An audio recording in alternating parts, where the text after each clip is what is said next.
Assalamualaikum warahmatullahi wabarakatuh. Selamat siang, salam sejahtera.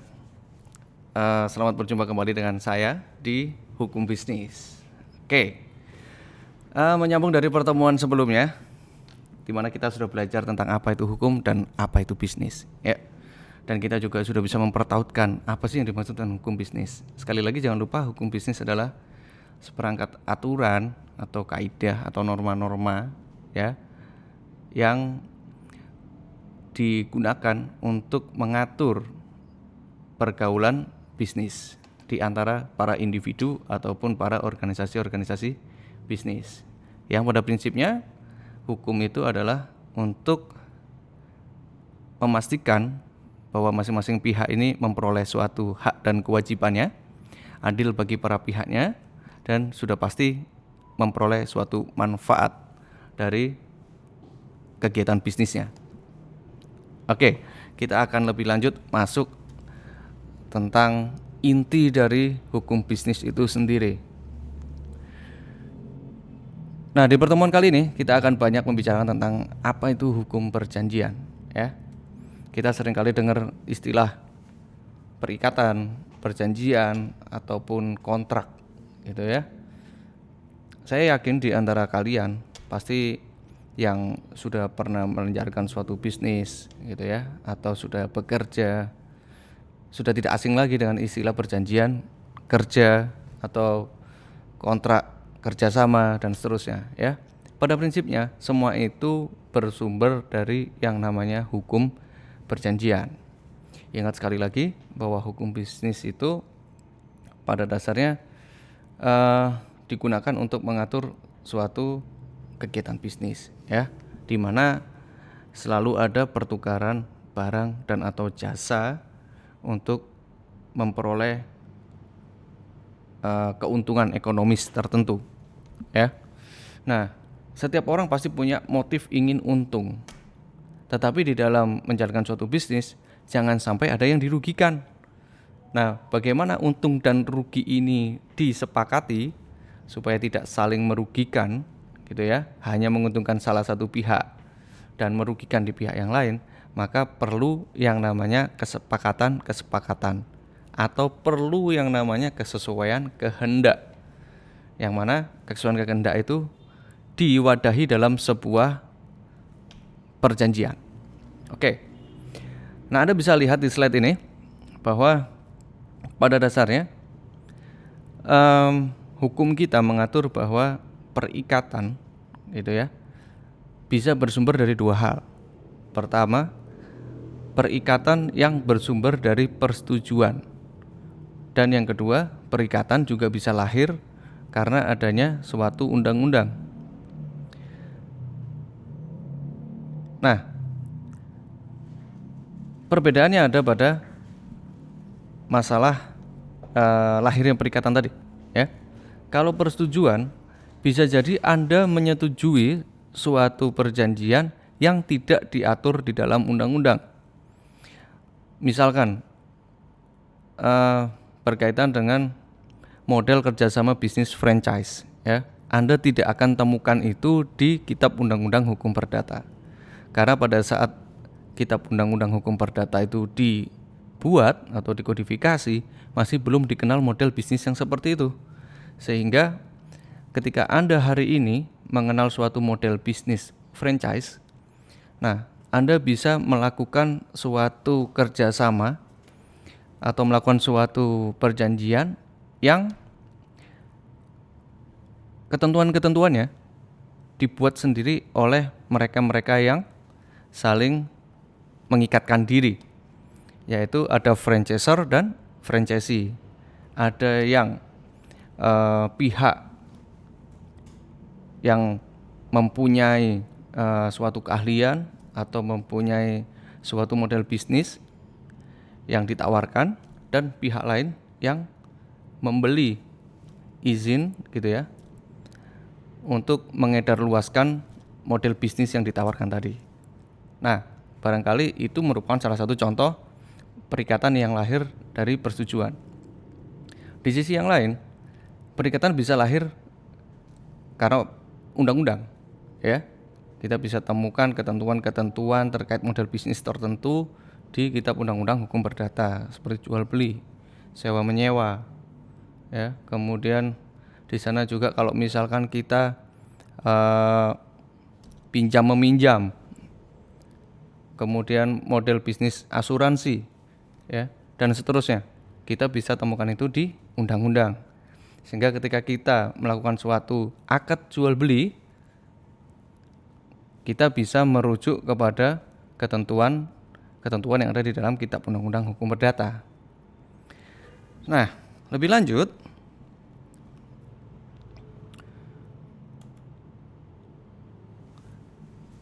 apa sih bedanya antara perikatan, persetujuan, dan kontrak? Ya, pada dasarnya ketiganya ini merupakan suatu hal yang sama, ya, secara prinsip. Tetapi ketika kita berbicara tentang perikatan, itu merupakan suatu hubungan hukum antara dua pihak atau lebih, ya, di mana pihak yang satu berkewajiban untuk memenuhi sesuatu yang menjadi hak dan dapat dituntut oleh pihak lain. Ketika Anda jual beli, berarti satu pihak menawarkan suatu barang, pihak yang lain berkewajiban untuk menyerahkan sejumlah uang sebagai bentuk pembayaran, ya. Jadi ada hak dan kewajibannya. Bagi pihak penjual, kewajibannya menyerahkan barang sesuai dengan yang disepakati. Haknya pembeli adalah menerima barang. Sebaliknya, penjual berhak atas sejumlah uang pembayaran dan pihak pembeli berkewajiban untuk membayar sesuai harga yang disepakati. Nah, disitulah terjadi suatu perikatan di mana satu pihak mengikatkan diri kepada pihak yang lain, ya, untuk melakukan suatu jual beli. Nah, kemudian kalau kita berbicara tentang persetujuan, ya, apa itu persetujuan? Persetujuan itu merupakan suatu perbuatan hukum berdasarkan persesuaian kehendak dua orang atau lebih yang menimbulkan akibat hukum dan diperkenankan oleh undang-undang, ya. Jadi misalnya model kerjasama tertentu, ya, apakah kita boleh melakukan suatu persetujuan yang di luar undang-undang? Jadi kalau kita kembali berbicara tentang hukum perjanjian yang ada di Indonesia, buku ketiga Kitab Undang-Undang Hukum Perdata kita itu sifatnya adalah terbuka. Artinya ketika kita berbisnis, kita menemukan model bisnis baru yang tidak diatur oleh undang-undang, kita tetap boleh membuat suatu perjanjian-perjanjian tertentu di luar ketentuan undang-undang. Tetapi ketika model bisnis itu sudah ada di dalam undang-undang, sebaiknya kita mengikuti ketentuan yang ada di dalam undang-undang sehingga kita meminimalisir potensi-potensi pelanggaran hukum yang ada di sana. Nah, sedangkan seringkali kita dengar istilah kontrak, ya. Dan kontrak sendiri itu bisa kita pahami sebagai suatu hubungan hukum antara dua pihak atau lebih yang didasarkan pada kata sepakat untuk menimbulkan akibat hukum yang dibuat oleh para pihaknya dalam bentuk tertulis. Ingat, kalau kontrak itu bentuknya sudah pasti tertulis. Tetapi kalau persetujuan atau perikatan bisa dibuat dalam bentuk lesan, ya. Undang-undang kita khususnya mengenai hukum perdata juga mengenal bahwa alat bukti di dalam perjanjian tidak selalu merupakan dibuat dalam bentuk yang tertulis atau yang kita kenal sebagai alat bukti surat ataupun akta, ya. Tetapi bahwa perjanjian yang disepakati secara lesan itu pun juga merupakan suatu alat bukti. Sehingga ketika Anda bekerja sama gitu, ya, dalam menjalankan suatu bisnis tertentu, berhati-hati di dalam membuat suatu perjanjian. Perjanjian lesan tetap diakui oleh undang-undang kita, tetapi lebih baik bahwa perjanjian itu dibuat dalam bentuk tertulis, ya, seperti istilah Latin verba volant scripta manent, gitu, ya. Artinya kalau kata-kata itu bisa berubah, maka perjanjian yang tertulis itu menjadi permanen, ya, atau bisa dijadikan patokan selamanya, gitu ya. Karena kata-kata yang sudah dibuat dalam bentuk tertulis kecil kemungkinannya untuk bisa dirubah. Berbeda dengan bahasa lesan, ya, yang sewaktu-waktu jika tidak ada data pendukung lainnya sangat terbuka peluang untuk dipungkiri atau diingkari, ya. Oke.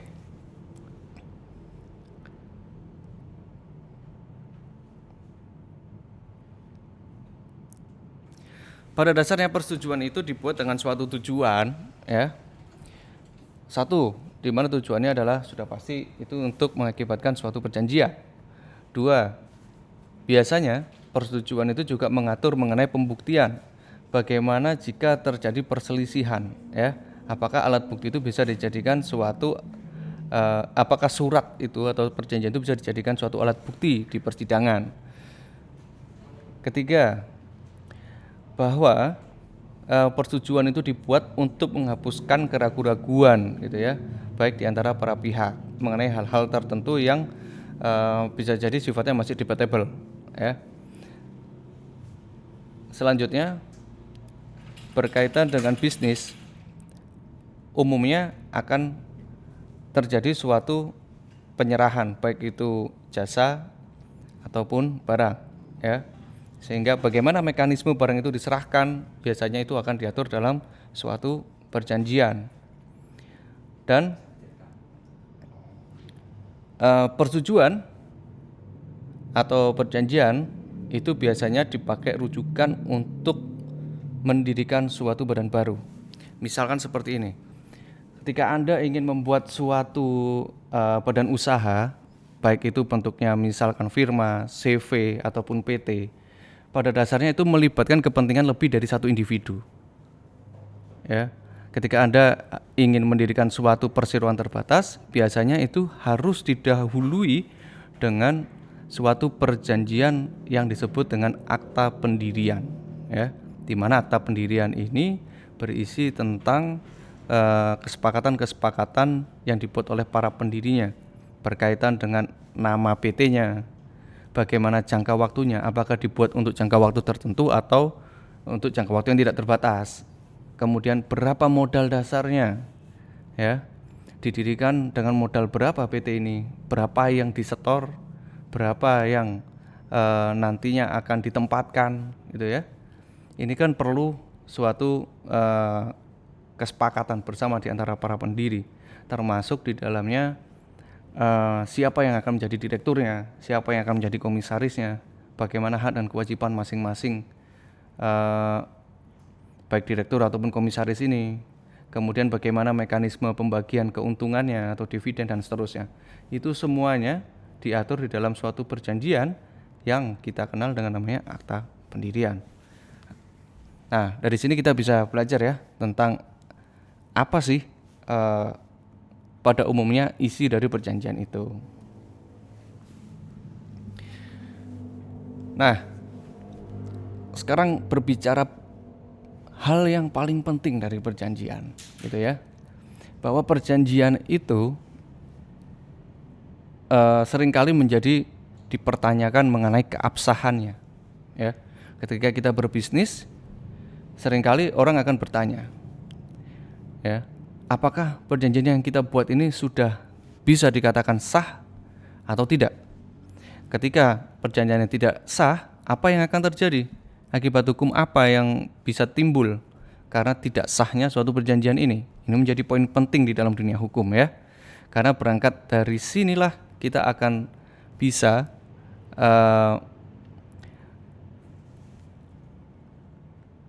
memperteguhkan, gitu ya. Memperteguhkan itu apa istilahnya, ya? Meneguhkan hak-hak kita, gitu ya.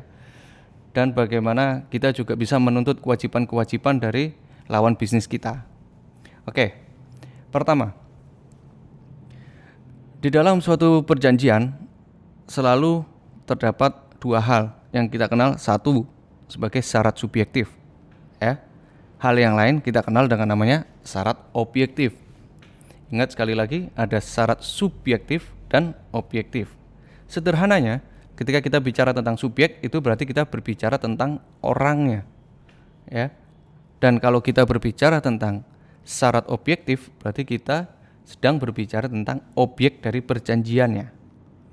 Nah, kita bisa pahami bahwa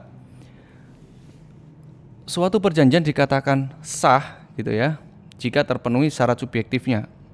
Syarat subjektif berarti satu, harus ada kesepakatan dari para pihak. Ya. Kedua, ada kecakapan dari mereka-mereka yang membuat perjanjian. Ya. Satu, yang dimaksud sepakat di sini adalah bahwa kita dalam keadaan sadar, ya, tidak sedang khilaf, tidak sedang lalai, juga kita tidak sedang berada di bawah paksaan, ya, untuk menyetujui suatu perjanjian. Itu sebabnya kenapa di dalam perjanjian-perjanjian selalu ditulis di bagian akhirnya adalah demikianlah perjanjian ini dibuat dalam keadaan sadar, tidak di bawah paksaan pihak lain dan seterusnya. Ya. Karena kesepakatan itu pada dasarnya adalah suatu hal yang dikehendaki sendiri oleh para pihaknya. Kedua, cakap.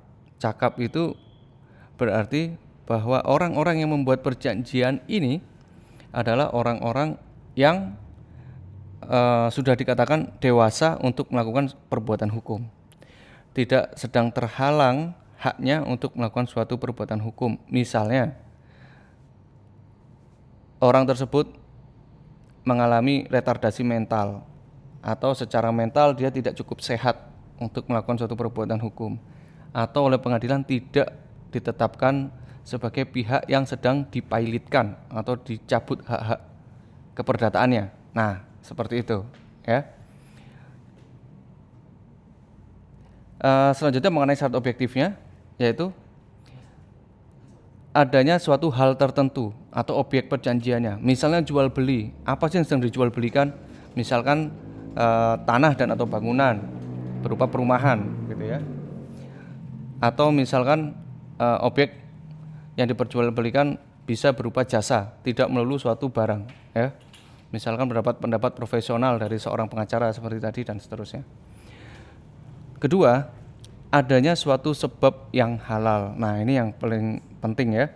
Yang dimaksud suatu sebab yang halal ini adalah bahwa objek perjanjian ini itu tidak dilarang oleh undang-undang atau tidak melanggar ketertiban umum. Misalkan objek dari apa yang menjadi poin bisnisnya ini tidak melanggar misalnya undang-undang berkaitan dengan ketertiban umum, berkaitan dengan pornografi, porno aksi, bukan benda-benda yang dilarang karena undang-undang terkait narkotika, ya, dan zat aditif lainnya dan seterusnya. Yang pada intinya adalah bahwa objek yang diperjualbelikan ini bukan objek yang dilarang oleh undang-undang. Oke. Nah, setelah kita tahu seperti apa syarat sahnya suatu perjanjian, maka kita bertanya-tanya, apa sih akibat hukum yang bisa timbul dari suatu perjanjian yang tidak terpenuhi syarat-syarat tadi, ya. Jadi ketika syarat subjektifnya tidak terpenuhi atau perjanjian itu dilakukan oleh orang-orang yang dianggap tidak cakap hukum, gitu ya, maka terhadap perjanjian itu dapat dibatalkan, ya.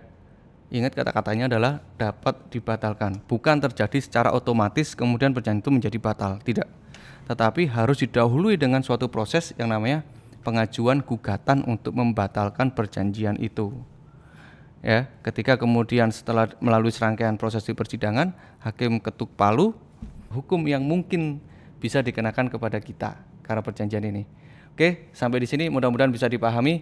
Terima kasih. Selamat siang. Wassalamualaikum warahmatullahi wabarakatuh.